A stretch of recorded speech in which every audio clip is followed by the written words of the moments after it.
पिछले वीडियो में हम लोगों ने यहाँ तक देख लिया था। आज हम लोग जो है क्या नाम है 3.2 परमाणु क्या होता है इसको समझते हैं। तो देखिए, जैसे आप लोगों ने किसी इमारत की दीवार को बनते हुए देखा होगा और दीवार से फिर कमरा बना है, फिर कमरे से क्या हुआ, कमरों के समूह से एक इमारत बनी है। तो वो विशाल इमारत की रचना की इकाई क्या है, अगर हम उस इकाई को समझ जाते हैं तो हम समझ जाएंगे कि परमाणु क्या होता है। तो जाहिर है कि वो जो आपके पास ईंट बनी होगी, वो ईंट कैसे बनी होगी, तो वो ईंट क्या किससे बनेगी, द्रव्यों की रचनात्मक इकाई को परमाणु कहते हैं। तो जो रेत का सबसे छोटा कण होगा, ये आपस में क्या हुए, एकत्रित हुए होंगे, और एकत्रित होकर के इन्होंने जो है क्या नाम है, फिर इन्होंने एक वृक्ष का रूप धारण कर लिया। इन्होंने एक वृक्ष का रूप, एक ईंट का रूप इन्होंने धारण कर लिया। तो एक ईंट का रूप इन्होंने धारण कर लिया और इसी ईंट से फिर हम लोगों ने कमरे का निर्माण किया, फिर अलग अलग कमरे बनाए। इस प्रकार से पूरी की पूरी एक बिल्डिंग का निर्माण हम लोगों ने किया। तो हम क्या कह सकते हैं, मेन डेफिनेशन इसकी यही है कि जो द्रव्य जो निर्मित हुआ है, तो द्रव्य की रचनात्मक इकाई किससे होती है, परमाणु से होती है। तो द्रव्यों की रचनात्मक इकाई को हम लोग परमाणु कहते हैं। तो द्रव्य जिससे निर्मित हुआ है, रचना जिससे हुई है, तो उसी इकाई को, वो इकाई किससे होता है, किस चीज़ से निर्मित होता है, तो वो उस परमाणु से होता है। तो यहाँ पर परमाणु क्या होता है उसको हम अच्छी तरीके से समझ गए हैं। तो आइए आगे देखते हैं। देखिए, परमाणु कितने बड़े होते हैं, तो हम कह सकते हैं कि परमाणु बहुत छोटे होते हैं, ठीक है, जिसकी हम लोग कल्पना भी नहीं कर सकते हैं। और लाखों परमाणुओं को जब एक के ऊपर एक चट्टे के ऊपर रखें तो बड़ी कठिनाई से कागज़ की एक शीट बनती है। इसका मतलब होता है कि जो कागज़ की एक शीट बनी है, अगर उसमें लाखों परमाणुओं को एक संग हम जोड़ते हैं तब वो निर्मित होती है। तो इसका जो साइज होता है बहुत ज़्यादा छोटा होता है। तो परमाणु त्रिज्या को नैनोमीटर में मापा जाता है, ये हमें याद रखना है। यहाँ पर 10⁻9 नैनोमीटर इक्वल टू 1 नैनोमीटर है। तो जाहिर कि उसका आकार कितना होता है, तो हम इन दोनों में से कुछ भी कह सकते हैं, 1 नैनोमीटर या फिर 10⁻9 नैनोमीटर।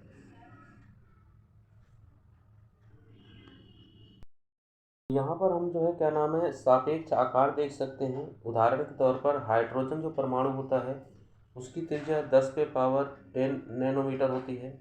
ऐसे जल का जो अणु होता है, इसी प्रकार से हीमोग्लोबिन जो हमारे शरीर के अंदर है 10⁻10⁻⁸ है। रेत के कण को हम देख सकते हैं -10⁻10⁻⁴ है। चींटी को भी हम देख सकते हैं कि चींटी का आकार 10⁻³ है। सेब को भी देख सकते हैं 10⁻1 है। यहाँ पर हम लोग ये समझते हैं कि जब परमाणु का आकार इतना ज़्यादा सूक्ष्म है तो हम इसके बारे में, हम इसे नगण्य मानते हैं, तो हम इसके बारे में क्यों अध्ययन करें। तो हम इसके बारे में इसीलिए अध्ययन करेंगे क्योंकि हमारा पूरा का पूरा विश्व ही परमाणुओं से बना है, इसीलिए हम इसका अध्ययन करेंगे। आइए हम लोग माइक्रोस्कोप की सहायता से इसको बड़ा करके देखते हैं क्या पाते हैं हम लोग उसमें। यहाँ पर सिलिकॉन की सतह का प्रतिबिंब देख पा रहे हैं, जो कि एक माइक्रोस्कोप की मदद से उसको दिखाया गया है कि किस प्रकार से सिलिकॉन जो है क्या नाम है परमाणुओं से मिलकर बना हुआ है। विभिन्न 3.2.1 विभिन्न तत्वों के परमाणुओं के आधुनिक प्रतीक क्या हैं। तो सबसे पहले आपके डाल्टन ऐसे प्रथम वैज्ञानिक थे जिन्होंने तत्वों के प्रतीकों का प्रयोग अत्यंत विशिष्ट अर्थ में किया। उन्होंने किसी तत्व के प्रतीक का प्रयोग किया तो प्रतीक उस तत्व की एक निश्चित मात्रा की ओर इंगित करता है, अर्थात यह प्रतीक के तत्व के एक परमाणु को प्रदर्शित करता है। जबकि इसके अलावा आपके पास वर्जिलियस ने तत्वों के ऐसे प्रतीकों का सुझाव दिया जो उन तत्वों के नामों के एक या दो अक्षरों से मिलकर बने हों। तो जाहिर है कि एक या दो अक्षरों से मिलकर बने हुए इस प्रकार से नाम का सुझाव दिया वर्जिलियस ने। लेकिन आपके पास डाल्टन ने जो है क्या नाम है यह प्रतीक तत्व के एक परमाणु को प्रदर्शित किया। जो उन्होंने तत्व अभी आपको सिंबल में दिखा रहा हूँ, प्रतीक जो तत्व है वो एक परमाणु को प्रदर्शित करता है। तो आइए हम लोग देखते हैं। डाल्टन ने देखिए सुझाए गए कुछ तत्वों के प्रतीक क्या हैं। हाइड्रोजन को उन्होंने एक सर्कल के अंदर डॉट के रूप में दर्शाया। फास्फोरस को उन्होंने आपके पास वाई को उल्टा करके दिखाया, या फिर इसे हम लैम्डा का साइन कह सकते हैं। कॉपर को उन्होंने सी से रिप्रेजेंट किया और बाकी सिंबल को आप देख पा रहे हो किस प्रकार से उन्होंने रिप्रेजेंट किया था। देखिए, मैं कुछ निशान यहाँ पे लगा दे रहा हूँ। शुरुआत में जो है जो तत्वों के नाम थे उनकी उत्पत्ति के स्थान पर, मतलब स्थानों के नाम जहाँ पर वो पाए गए पदार्थ, उन्हीं के नामों पर उसको रख दिया गया है। जैसे कॉपर कॉपर आपका साइप्रस में पाया गया, तो इसका नाम वहाँ पर जो है क्या नाम है, कॉपर इसको रख दिया गया। और दूसरे नंबर पर कुछ जो तत्व थे आपके पास, ये 1 नंबर पे आप लोग याद कर लीजिए, इसे 2 नंबर पे कुछ तत्वों को जो है उनके विशिष्ट रंग के आधार पर हमने रख दिया। जैसे स्वर्ण जो है क्या नाम है, जो सोना है, जो गोल्ड है, वो अंग्रेजी के जो शब्द है जिसका अर्थ पीला होता है से लिया गया है।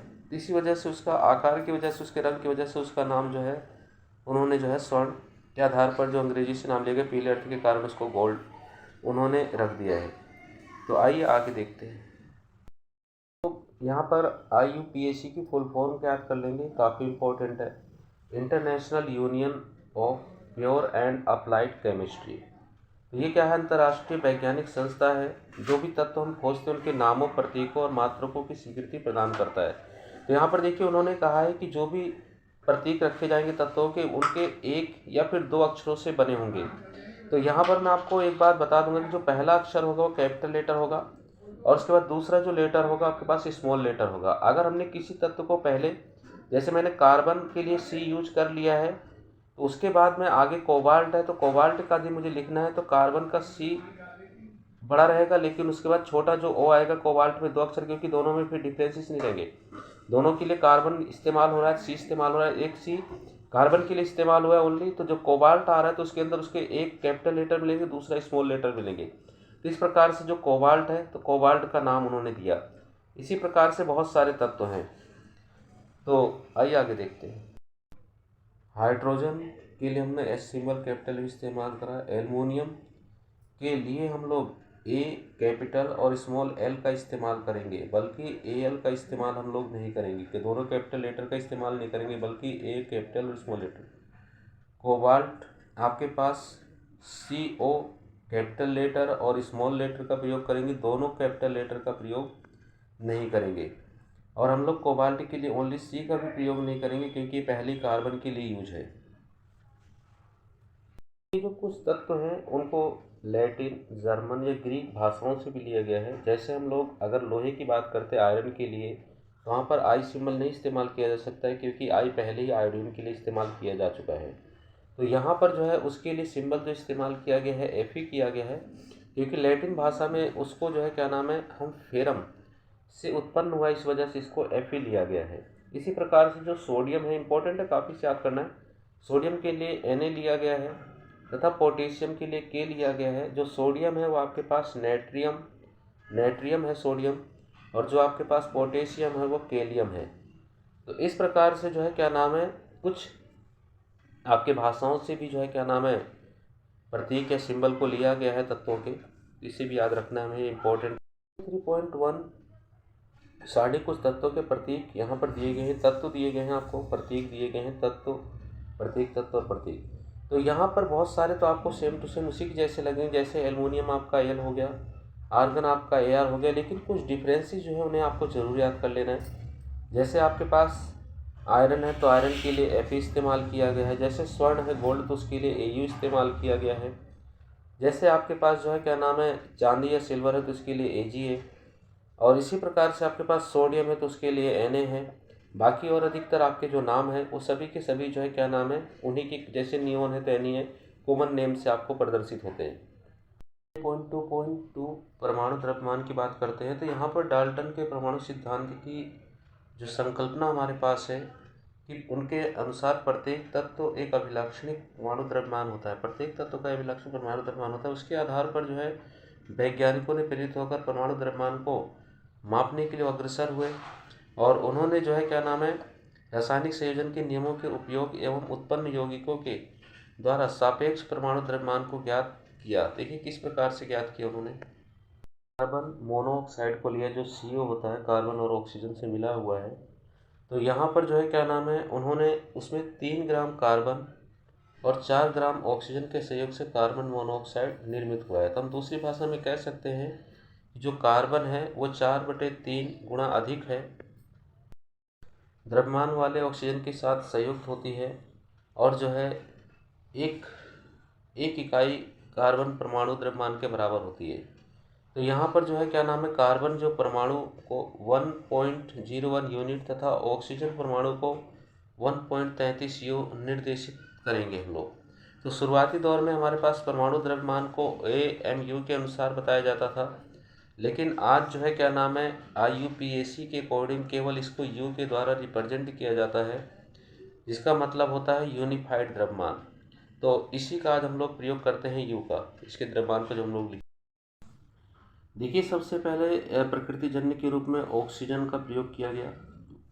ऑक्सीजन परमाणु द्रव्यमान के 1/16 भाग, क्योंकि ऑक्सीजन की जो परमाणु संख्या होती है वो 8 होती है, और उसका अगर हम द्रव्यमान निकाल लें तो 8 को हम प्लस कर देते हैं, अर्थात 16 हो जाता है। तो उसके अनुसार उसके 1/16 भाग के अनुसार हम लोगों ने इसको सबसे पहले परमाणु द्रव्यमान को सुसज्जित किया। तो यहाँ पर क्या था, ऑक्सीजन आप जानते हैं कि अनेक तत्वों से कंपेयरिंग करता है, जैसे मैग्नीशियम से कंपेयरिंग करके मैग्नीशियम ऑक्साइड बनाता है। तो अनेक तत्वों से आपके पास जो है सविक्रिया करता है और अभिक्रिया करके एक यौगिक बनाता है, जैसे यहाँ पर मैग्नीशियम ऑक्साइड ने बनाया है। उसी प्रकार से इस परमाणु द्रव्यमान इकाई द्वारा अधिकांश तत्वों के परमाणु द्रव्यमान पूर्ण रूप में प्राप्त होते हैं। तो जाहिर है कि हमने ऑक्सीजन को क्यों लिया था, क्योंकि बहुत से तत्वों के संग आपके पास क्रिया करता है। दूसरे नंबर पर जो है क्या नाम है, इससे जो है परमाणु द्रव्यमान पूर्णांक के रूप में प्राप्त होते हैं। लेकिन हम लोगों ने इसको बाद में रिजेक्ट कर दिया और उसके बाद हम लोगों ने नए तत्व को अपने परमाणु द्रव्यमान निकालने के लिए प्रयोग किया है। देखते हो कौन सा तत्व है जो यहाँ पर इम्पोर्टेंट है, मैं केवल उसी को पढ़ा रहा हूँ। देखिए 1961 में क्या हुआ, फिर परमाणु द्रव्यमान ज्ञात करने के लिए हम लोगों ने परमाणु द्रव्यमान की इकाई कार्बन 12 समस्थानिक, जिसे हम इंग्लिश में आइसोटोप कहते हैं, कि मानक संदर्भ के रूप में सार्वभौमिक रूप से स्वीकार कर लिया गया। और यहाँ पर कार्बन 12 एक समस्थानिक है, जिसमें कार्बन के जो है परमाणु द्रव्यमान के 1/12 भाग को मानक परमाणु द्रव्यमान इकाई के रूप में मान लेते हैं, मतलब 1/12 भाग जो भी होगा कार्बन का उसके रूप में, और 1/12 भाग के रूप में कंपेयरिंग करके हम अन्य सभी तत्वों के परमाणु द्रव्यमान को निकालेंगे। तो ऊपर जो है तरबूज के जो है 12 हिस्सों को करको दिखाया गया है एक फल वाले के द्वारा, और उसको तोलने के लिए दिखाया गया। मान लीजिए हमने उसके 12 हिस्से किए हैं तरबूज के, और हमें किसी को जो है 1/4 हिस्सा देना है, तो हम 3 तरबूज को एक साइड में रख देंगे और उसके बाद उसके वजन को करके दे देंगे।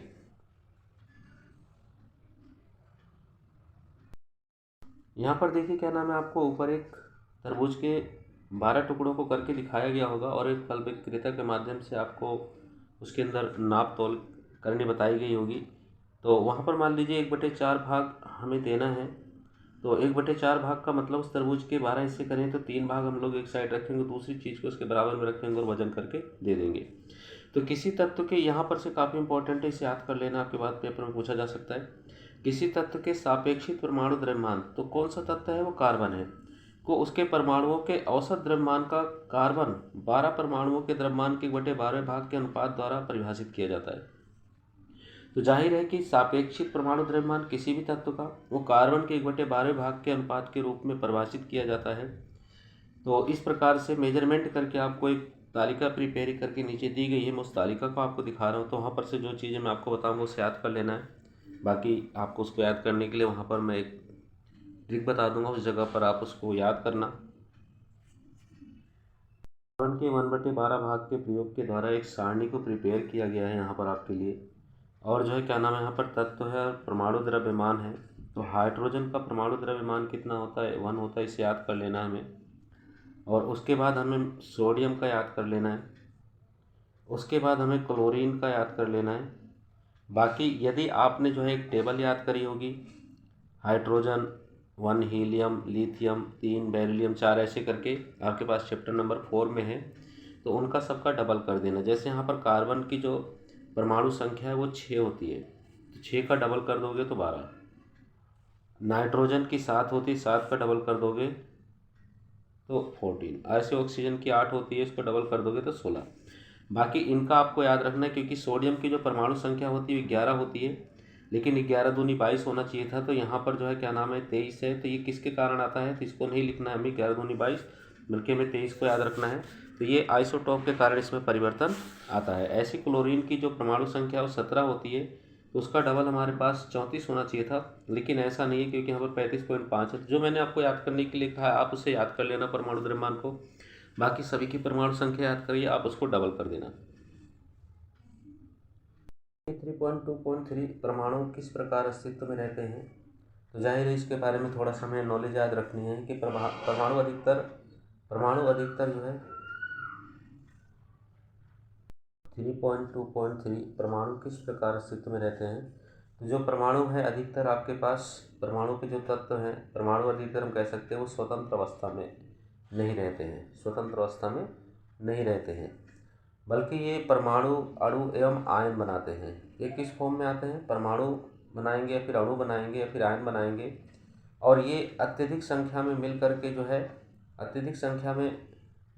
जो है क्या नाम है, द्रव्य का निर्माण करते हैं, जिसे हम देख नहीं सकते हैं, अनुभव कर सकते हैं अथवा छू सकते हैं।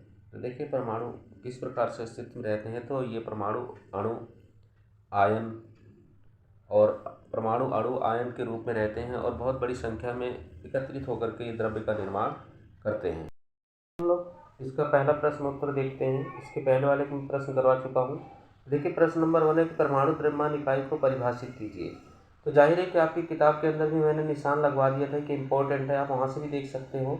अदरवाइज आंसर क्या है कि परमाणु द्रव्यमान इकाई कार्बन, जो कार्बन के पास आपके पास क्या है, कार्बन की जो परमाणु संख्या है वो 12 है, एक समस्थानिक संदर्भ के रूप में मापा गया है। आपकी किताब में बिल्कुल ऐसे ही आंसर लिखा हुआ है। तो यहाँ पर कार्बन 12 समस्थानिक के परमाणु द्रव्यमान के 1/12वें भाग को मानक परमाणु द्रव्यमान इकाई के रूप में लेते हैं। तो आप इसके आंसर को यहाँ से यहाँ तक भी लिख सकते हो, बिल्कुल करेक्ट है आंसर यहाँ से तक। कार्बन 12, क्योंकि कार्बन की परमाणु संख्या 12 है, 12 समस्थानिक के एक परमाणु द्रव्यमान के 1/12वें भाग को मानक परमाणु इकाई के रूप में स्वीकार करते हैं, उसे हम लोग परमाणु द्रव्यमान इकाई कहते हैं। तो आइए नेक्स्ट क्वेश्चन को देखते हैं। नेक्स्ट क्वेश्चन का आंसर आप बहुत पहले से ही बताया आप लोगों को। प्रश्न नंबर 2 है कि परमाणु को आंखों द्वारा देखना संभव क्यों नहीं होता है। तो जाहिर है कि उसका आकार कैसा होता है, बहुत ज़्यादा छोटा होता है, जिसके कारण हम उसको अपनी आंखों से नहीं देख पाते, हमें किसी न किसी माइक्रोस्कोप वगैरह की आवश्यकता होती है।